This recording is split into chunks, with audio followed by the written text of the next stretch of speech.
In this quarter, we were able to talk about the implementation of something we called the Unified Plan 2020, which is our implementation of precision scheduled railroading. All the major freight rail companies use a business philosophy based on something called precision scheduled railroading, or PSR. Advocates of PSR say it's a way to use technology to improve efficiency. But most people who work on the trains and tracks every day will tell you that PSR is just a way of cutting costs, which likely means more money for executives and shareholders. To that end, in the fourth quarter, we also talked about we're in the process of eliminating about approximately 475 jobs.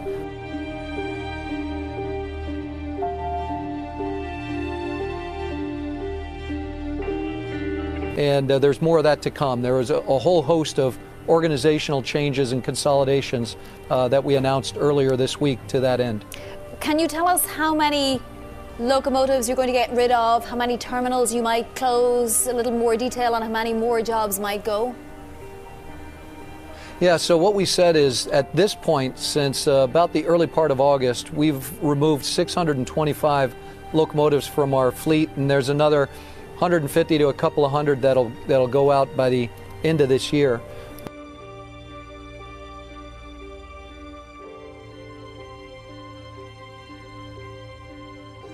Now, you are still struggling with some service issues. At what point do you anticipate train speeds will get better across the network and those service issues will go away a little?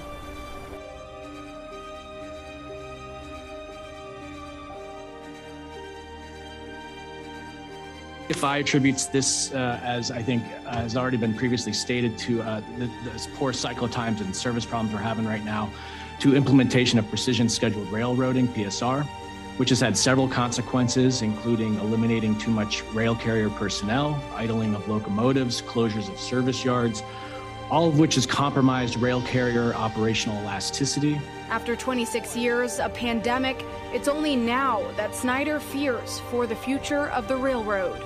We're redline. And it's not that we're just reaching redline. We're past it. That's why people are walking away. Railroads are not coming to the table with a reasonable proposal. You know, we are looking at a situation, reality right now, where the railroads have made over $140 billion in pure profit since 2015. And during that same time, they've laid off over 45,000 employees.